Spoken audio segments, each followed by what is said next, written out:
Janie, you better not go to sleep. You put those eyes closed in 2 seconds. I know that couch is comfortable too. I've had a couple of naps.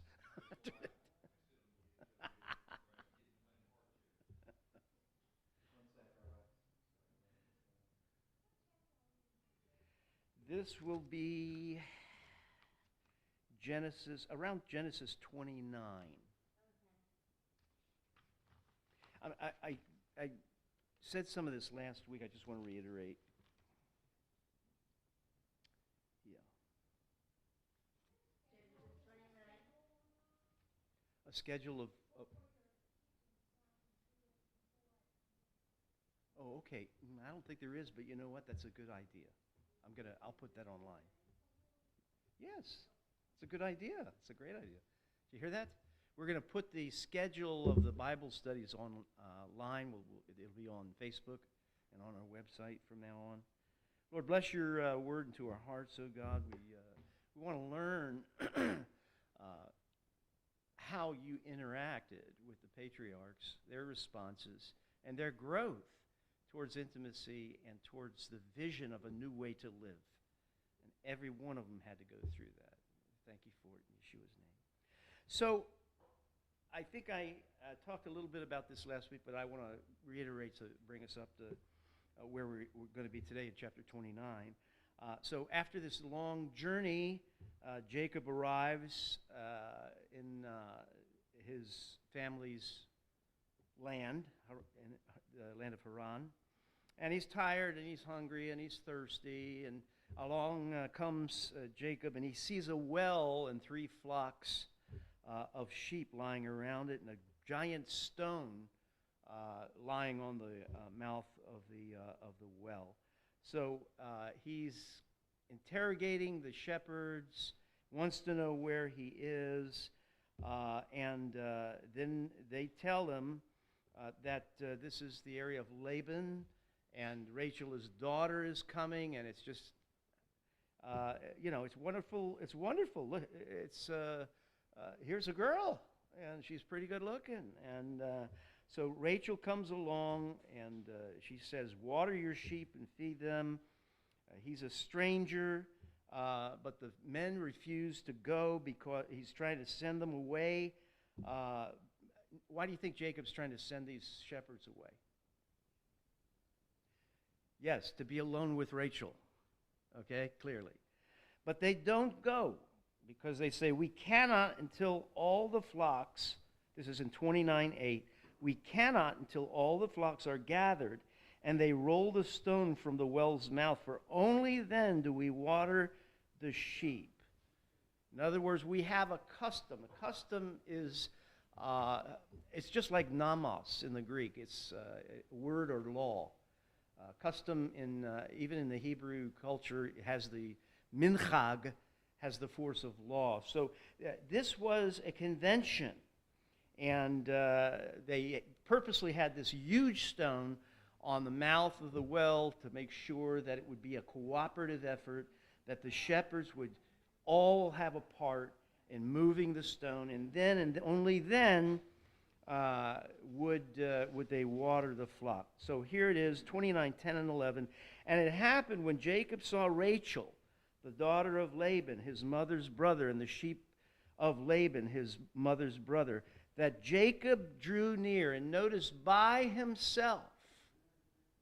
First of all, must have been a strong guy, but by himself, rolled the stone from the well's mouth and watered the flock of Laban, his mother's brother, and Jacob kissed Rachel and lifted up his voice and wept. So clearly he's making an impression. He's making an impression on the lady. He's showing his prowess. We're in 29:10 and 11 of Genesis. And watering the sheep, and he's impressed with her. She's got to be impressed with him. And notice Jacob is defying as he did at home. Because at home he defied the custom of the firstborn inheriting. Remember that? By deceiving his father? I mean, I know it was his mother's plan, but Jacob went along with it. So Jacob is not really a custom keeper. Okay? And you might say, well, isn't that rebellion? Well, you can see it as rebellion, but you can see it from another view that he's the right person that can adopt a new way to live. The Abraham way. The Isaac way. Right? He's not going to live as a Canaanite. He's bucking Canaanite and Hurrian custom. So he's adaptable. He's able to learn and do new things. This is an important part of his character. And then he kisses a woman that is not his mother or his wife. And guess what? She lets him. Right? And that's just not done here, right? Now, the verbs yashak, water, and the verb to kiss, yishak. Yashak and yishak. You see how close they are together? So, I don't mean to be too graphic on this thing, but Jacob waters her flocks, and Jacob waters her lips. Okay? So there's passion. That's all I'm saying. It's not bad, but it's outside of custom, right? And so the Hebrew words are very much the same here, right? He gives drink, and he gives kisses, and she does not. She's good with it. Now notice the contrast of Rebekah meeting the servant and Rachel meeting Jacob. Jacob comes with nothing, right? Eliezer comes with flocks and gifts and so forth and so on, and she's able to run home, right? Abraham's servant gives gratitude to God. Remember that? Jacob sees Rachel. It's a wonderful meeting, but there's no thanks to God in this story. So Laban comes out. He runs out to meet him, right?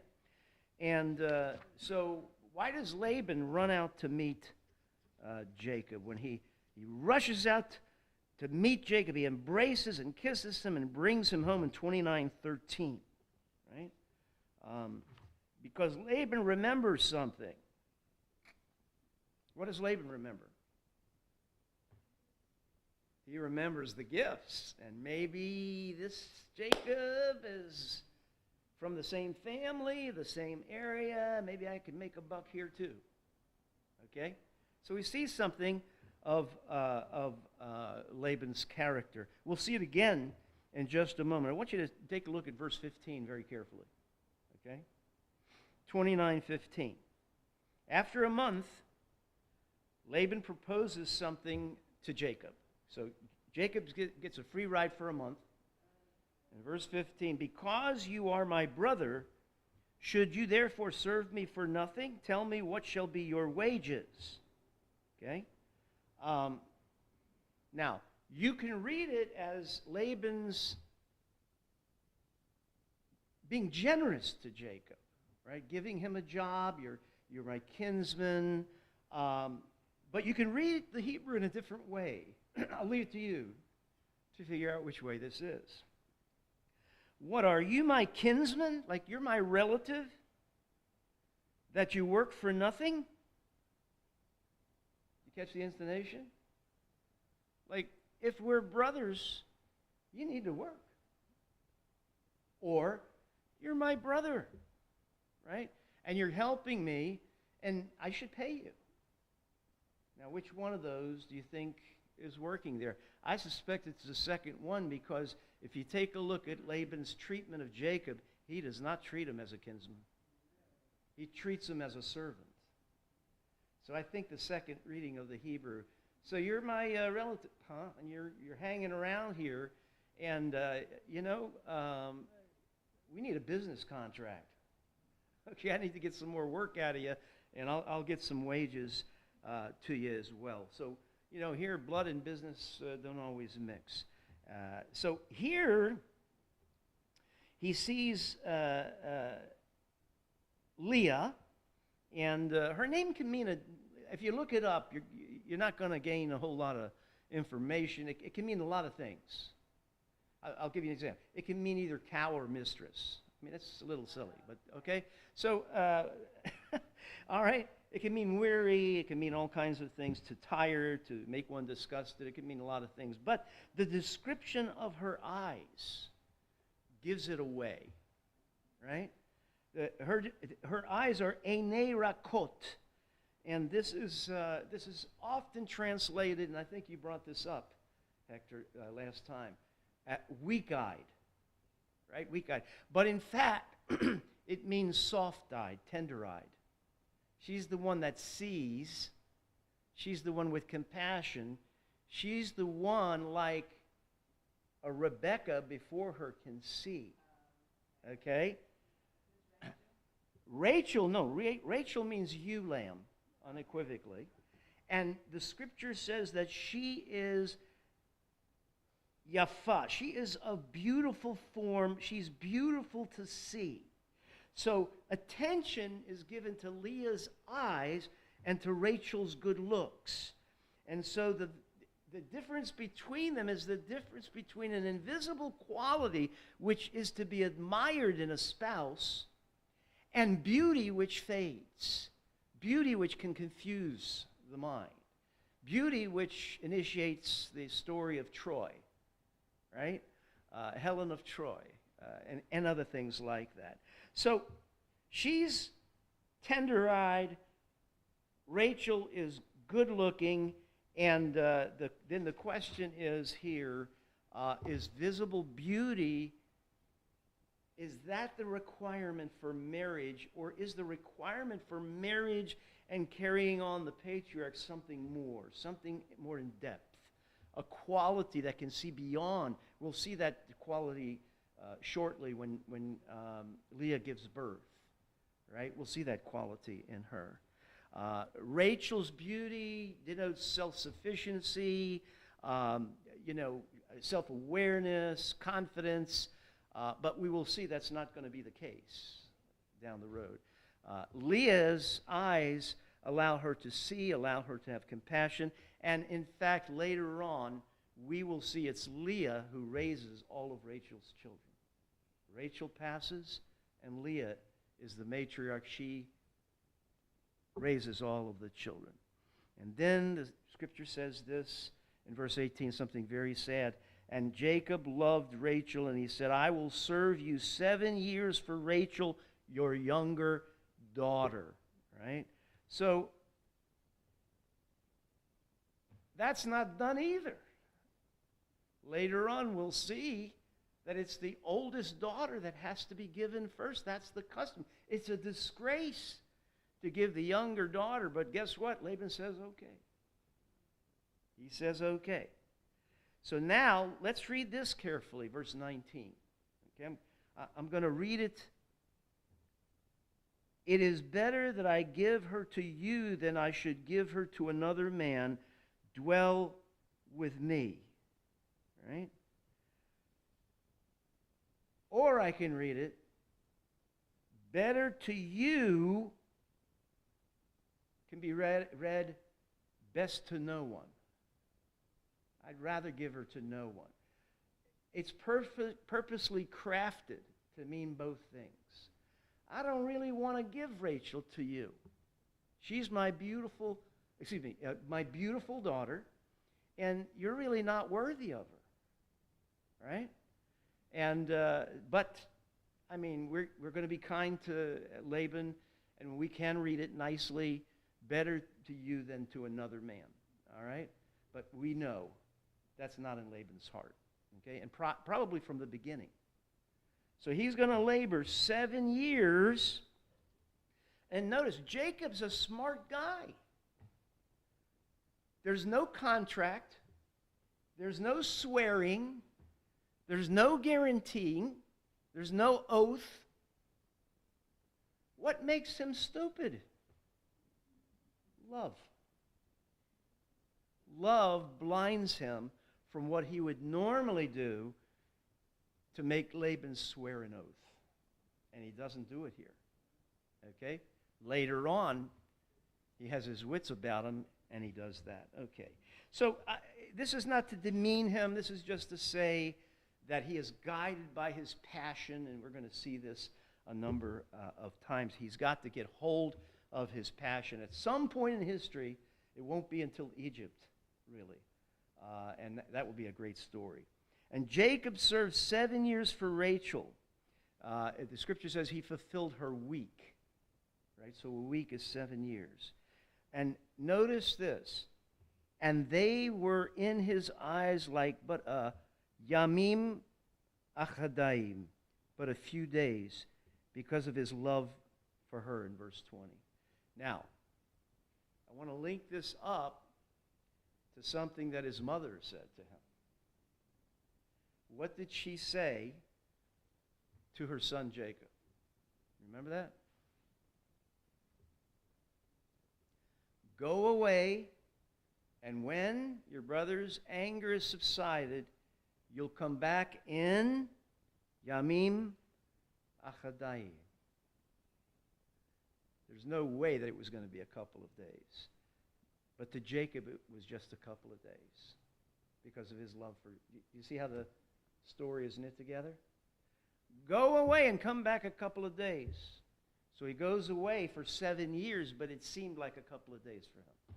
A few days, right? So the 7 years is up, and now he says what? Give me my wife, for my days are fulfilled, that I may go into her. Verse 21. Laban responds by gathering all the men of the place and making a wedding feast. But under the cover of night, Laban takes his elder daughter Leah. No doubt she's veiled as a bride, brings her to Jacob, goes into her, and Jacob is kind of tipsy by now with the feast and the drinking and whatnot. It's dark. There's apparently no sound going on. Remember, Isaac said the voice, but the voice is the voice of Jacob.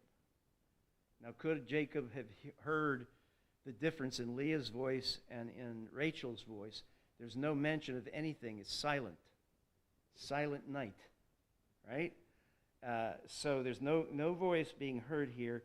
And behold, when the morning came, behold, she was Leah.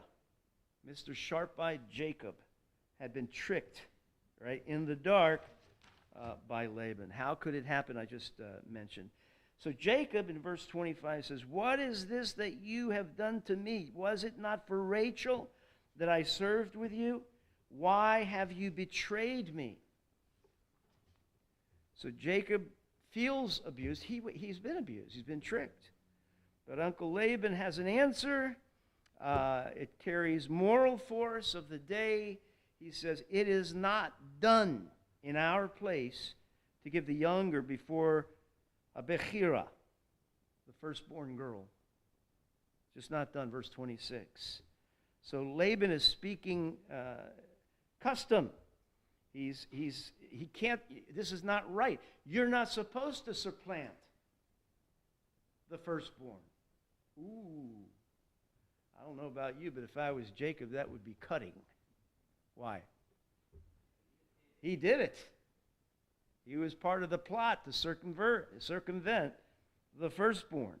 And here, whether Laban even knows what he's saying, which he may, after 7 years, he must have heard the story of what happened and the birthright. And so he gives this cutting remark to Jacob. And he says, notice, Jacob doesn't repudiate anything. He doesn't talk back. He sees the justice of it. And Laban says immediately, if you don't repudiate the marriage to Leah, we will also give you the other one, in verse 27. And you know what happens when there's two wives in the house. We've already seen it once. Okay? It never works really well. And it won't work very well here. So Jacob offers no protest, if you notice here. And he's going to work another 7 years. So that's it. He wants to, he's going to, I mean, what can he do? He's nobody. He has no power. He has no money. He has no force in back of him. He's forced to submit, right? Big, strong Jacob, who took the stone off the well, has no choice but to accede to somebody who has more force in terms of the culture than he. So in that weak position, that's what happened. The double marriage doesn't change Jacob's love for Rachel. On the contrary, in verse 30, and this is terrible, but this is true, after all of this, he loved Rachel more than Leah. And she knows it. Leah knows it. The woman knows it. She feels it. Jacob loved Rachel more. Was Rachel more lovable? Well, Rachel is not more lovable, but she's very beautiful. And remember, Jacob's mother was also beautiful. The same words are used of Joseph later on to describe him as beautiful, right? Beautiful young man. On and on and on. So, this kind of erotic love is probably not the best basis for a marriage. That's what the text is trying to convey. There are other things that are a better basis for marriage. Young people, they say youth is wasted on the young, because they know everything. When we're young, we knew everything. My father, one time, I told him what I was going to do. He said, don't do it. I said, well, I'm going to do it. And in Yiddish, he says to my mother, he knows everything. Right? And the intonation was, he won't listen. Well, I should have. Right? And now I'm telling my children. Okay? All right? And the Lord saw, verse 31, the Lord saw that Leah was hated, and he opened up her womb, but Rachel was barren. Now let's take a look at her sons. Okay? Let's take a look at the sons, right? The first son is whom?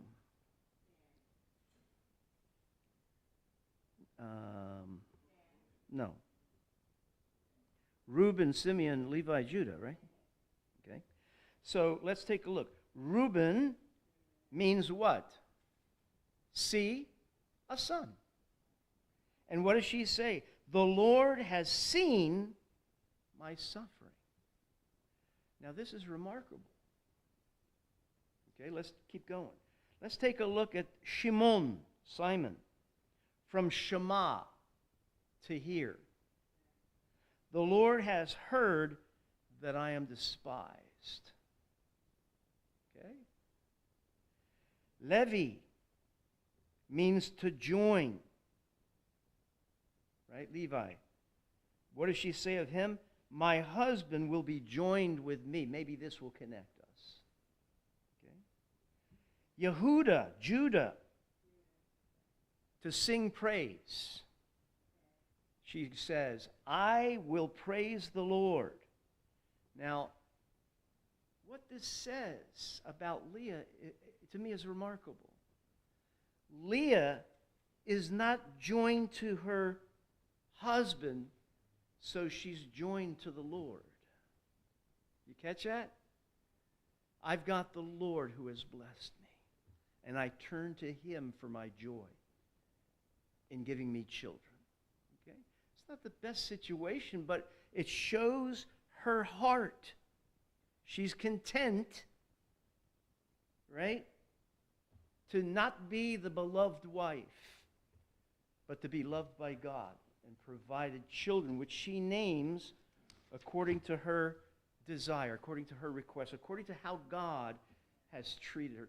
God has treated me better than my husband. Okay, I accept this, right? And she said to Jacob, Rachel saw that Leah bore Jacob children, but she bore Jacob no children. Rachel envied her sister. Ooh, that's bad. And she said to Jacob, here we go. We're going to see Rachel's character.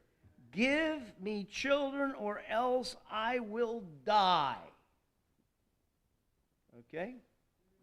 And Jacob's anger was kindled against Rachel. He said, am I in God's stead who has withheld from you the fruit of your womb? And she said, behold, my maid Bilhah, go into her, that she may bear upon my knees, and I may be built up, even I through her. And she gave him Bilhah, her handmaid, and to wife, and Jacob went into her, and Bilhah conceived and bore Jacob a son. So Rachel's saying, without children, it's not worth living. Well, Jacob worked 14 years for this woman. Loved her for 14 years. And she's telling him, you're not enough. Which in that culture we can understand. It would not be enough. Okay? In fact, you were said to be dead if you didn't have children in those days. We don't say that anymore, thank God. Right? Her demand is hysterical. She is angry at her husband. He blames her husband, right? Who has worked for her for 14 years, and he gets mad like, what am I supposed to do? I'm doing my part. God hasn't seen fit to give us children through you. Okay, here's the handmaid. Fine, we'll do that, right? So her response is hysterical, but Jacob's response is worse. He's not yet ready to be a patriarch. You can't be a patriarch with that kind of response, okay? You've got to see beyond that response, which he eventually does. That's the wonderful thing about Abraham, Isaac, and Jacob, the ability to change and receive fully the covenant and pass that covenant along. It's remarkable that these men started out quite differently than they ended up. And that gives us hope, too. That's why we preach here transformation, right? Transformate. God, through the Messiah, God has transformed us into the image, conformed us to the image of the Messiah, who's the express image of the Father. And now, through believing God's word, his grace grabs hold of that belief, that faith, and transforms us in our activity, in our speech, in our sight, into who we really are already in him. We see the paradigm of transformation, right, in the patriarchs. So that it's very important to study those things. All right? So don't blame me, blame God. All of that, it was like a few days, 14 days, all right, 14 years. So she gets mad at him, and they have an argument. All right. So Bilhah produces 2 sons, and the first son is what? Dan. He judged.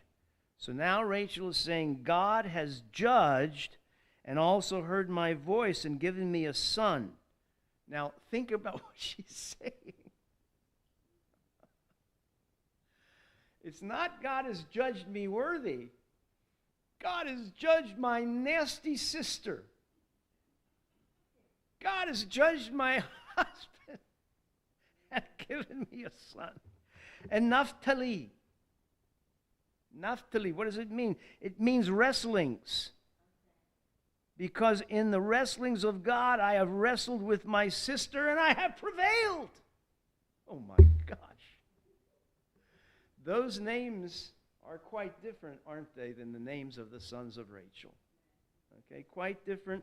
And her spirit is quite different than the spirit of her sister. The love of Jacob is not enough for her, okay? Which we understand, humanly speaking, but all right.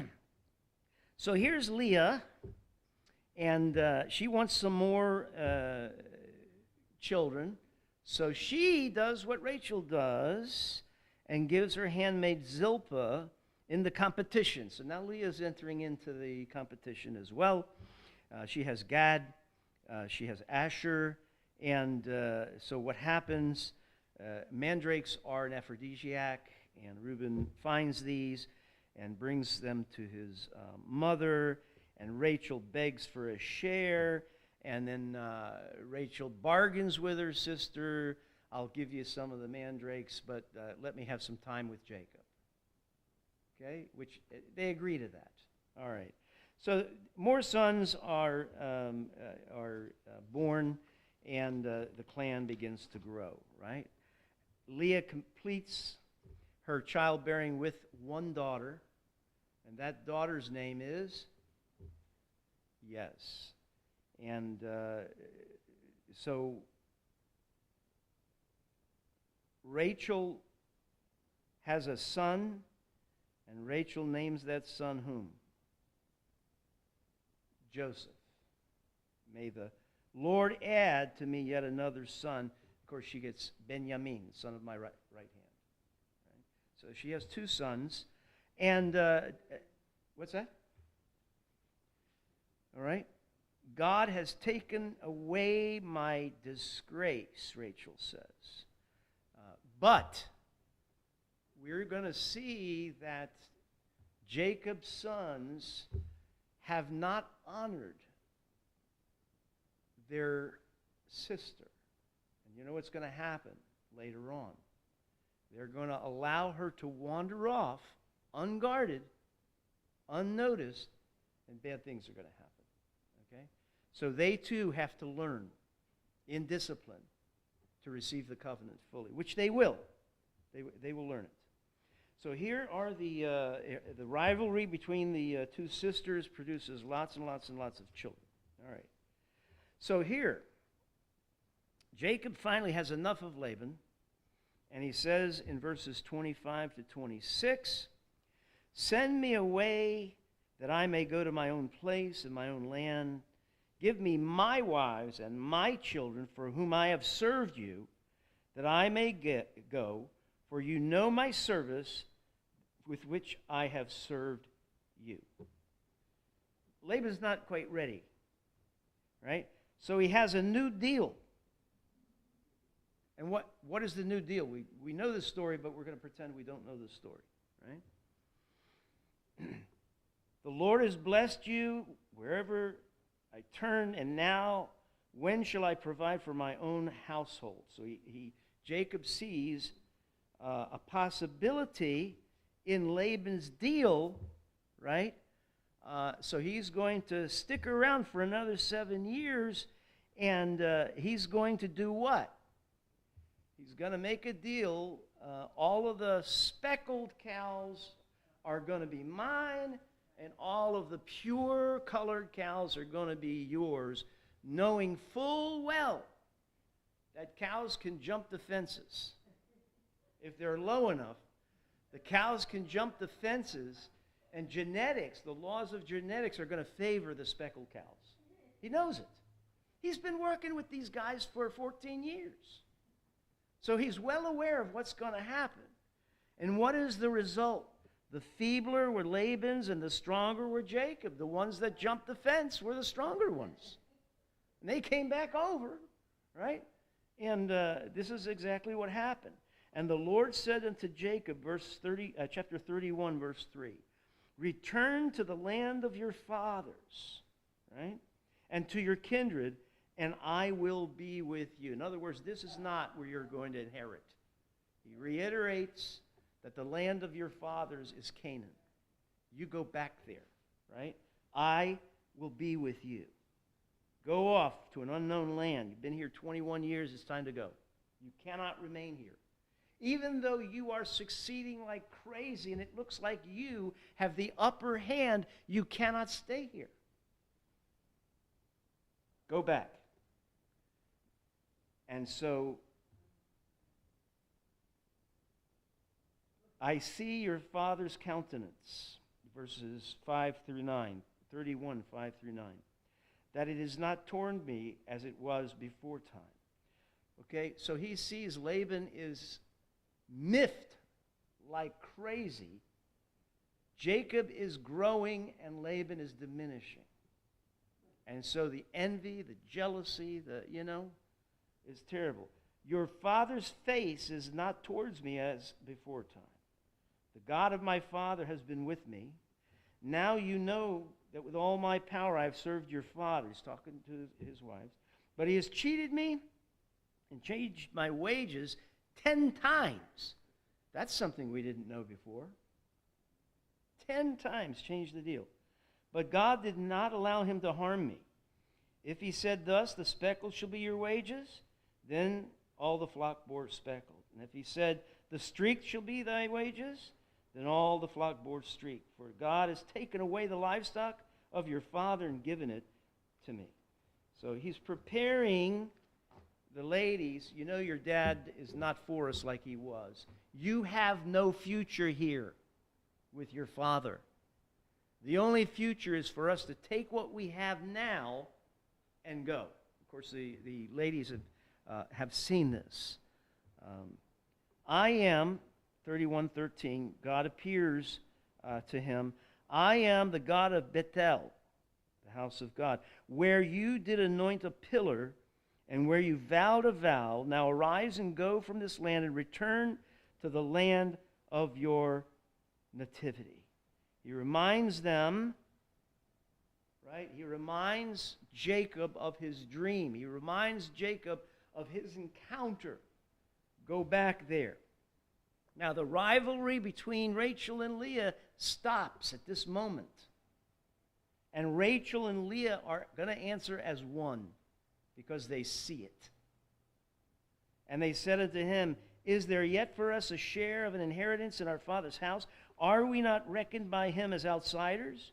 Now he has sold us, and also surely eaten up our purchase price for all the riches that God has taken away from our. In other words, he has lost our dowry. We have nothing. A dowry was dear not to the husband, but to the wife. A dowry was there to provide for the wife. Ooh. Is it coming across? I guess okay, huh? Good. Echo. All right. So the shift in economics has the decline of the father's wealth. They see we have nothing there. Verses 19 to 21 of 31. Now Laban was gone to shear the sheep. So Rachel, ganav, right, stole the household teraphim. Now, I've probably said this before, but a teraph, or the teraphim, were statuettes of ancestors. Okay, crude sometimes, and sometimes not so crude. And these gods were set in the altar of the tent where the fire was, by whatever the hearth was.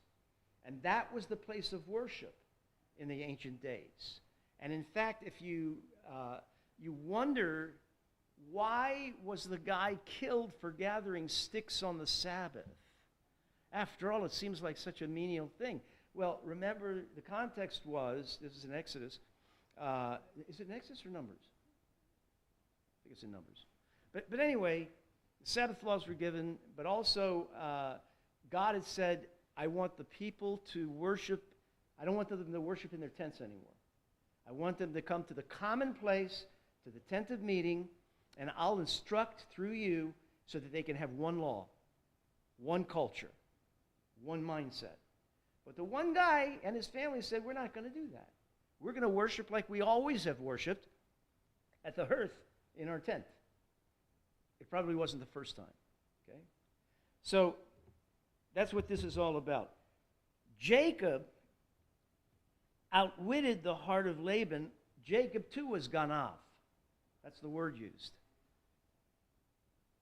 He ganaved the heart of his uncle Laban, the Aramean.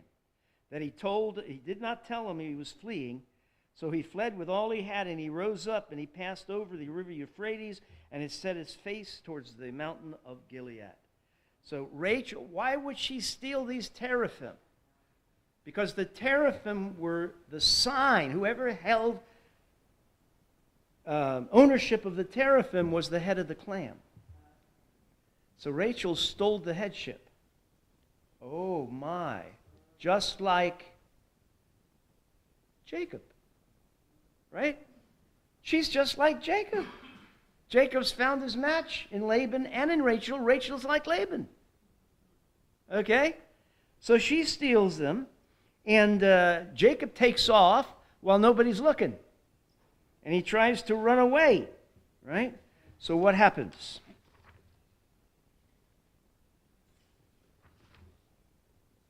Yeah.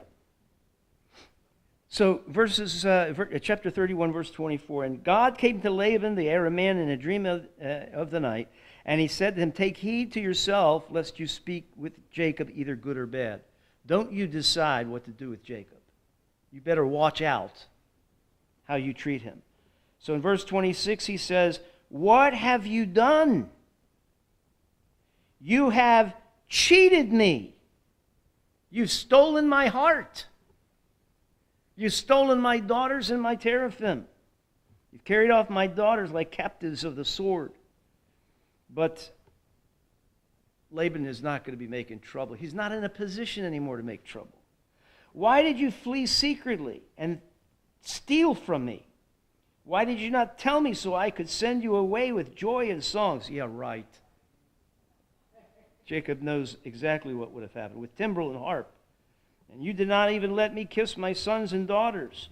Now you have done foolishly. I have it in my hand," verse 29, "to do you harm." He doesn't. Laban has been diminished. It's all a puff of smoke. "But the God of your fathers spoke to me last night, saying, 'Take heed to yourself, lest you speak with Jacob, either good or bad.'" The God of your father, not my God. Your God warned me. "And now that you have surely gone, because you surely long for your father's house, why have you stolen my gods?" Aha, the teraphim. So Jacob defends himself. He knows he hasn't stolen. He has no reason to think that anybody else from his family has stolen. And so he says this, "With whomsoever you find your gods, he shall not live before our brothers. Discern what is yours. Discern whatever is yours is what is yours is with me, and take it to yourself, and I'll take care of the justice." And so he fails. Laban fails to uncover the teraphim because Rachel makes an excuse. "It's my time, and I can't really get off the camel. Dad, come on. It's a hardship for me." Okay. So that he doesn't discover the teraphim. He surely knows they took it, but he can't discover it. So now Jacob says this. And again, this is verses 36 to 42. "What is my trespass? What is my sin that you have hotly pursued after me?" It's 36 to 42. "Since you have felt all about my stuff, what have you found of your household stuff? Place it here opposite my brothers and your brothers, that they may judge between us two. These 20 years I have been with you. Your ewes, your she-goats have not miscarried. The rams of the flocks I have not eaten. That which was torn of my beasts I did not bring to you. I myself made good the loss. From my hand you did require it, whether stolen by day or by night. I had to make up for your losses and my losses. Thus I was by day the drought consumed me, and the frost by night, and my sleep fled from my eyes. Of the 20 years I have been in your house, I have served you 14 years for your 2 daughters, and 6 years for your flock, and you have changed my wages 10 times, except the God of my father, the God of Abraham, and the fear of Isaac were with me. Surely now you would have sent me away empty-handed. God has seen my affliction and the toil of my hands, and gave me judgment last night." God is the one motivating me to get out of here, because you would have sent me away all right empty-handed. You wouldn't have had timbrel and song. You wouldn't have dance. You wouldn't have joy. You would have taken away everything from me and kept control of everything, even that which I earned by myself. He knows it. "The daughters are my daughters, the children are my children, the flocks are my flocks, and all that you see is mine. Yet for my daughters, what can I do for them this day? Or for their children whom they have borne? Come then, let us make a covenant, I and you, and let it be for a witness between me and you. Laban declares, your daughters are my daughters. Everything you have is mine.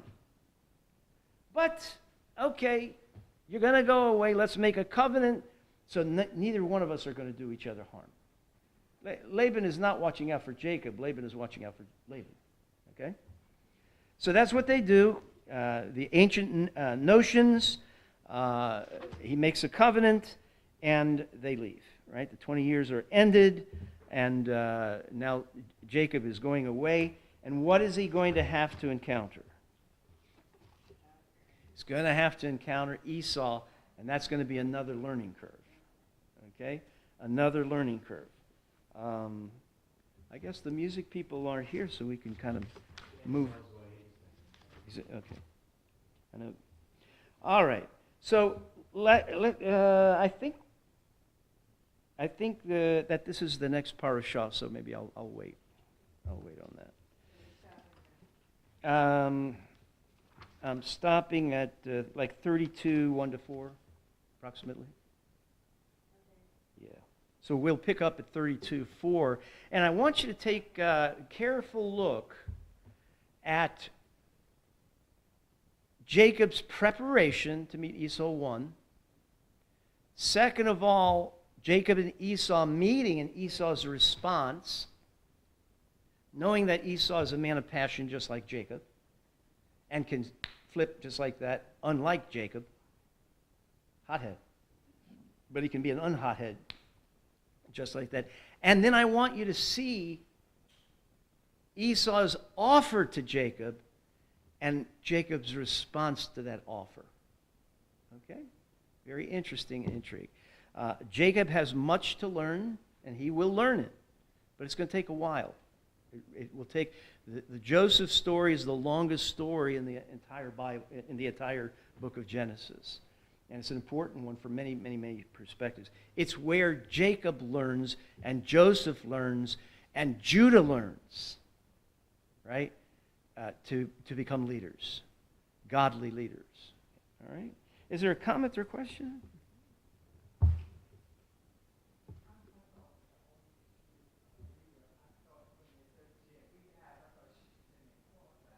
Yes, but actually Rachot means tender-eyed. She's the one that can see. She gets caught up in the rivalry. That's a human thing. I'm not giving her a pass. But she clearly is the one, is the correct one to raise children for a patriarch. Okay, that's the key. So women are extremely important for the plan of redemption to move forward throughout the Scriptures. Right? And given a very prominent place. Any other comments or questions? All right. So, Lord, thank you for this part of the saga, Lord God. We're going to continue in it, and lots of exciting things are ahead for us. And that we would learn to encounter you deeply and richly on a daily basis and not just once in a while at Bethel. That Bethel for us would be every day. And that we would grow in intimacy with you. Thank you for the rest of the day and for the service to follow. We bless you in Yeshua's name. Thanks for joining us. We'll see you shortly.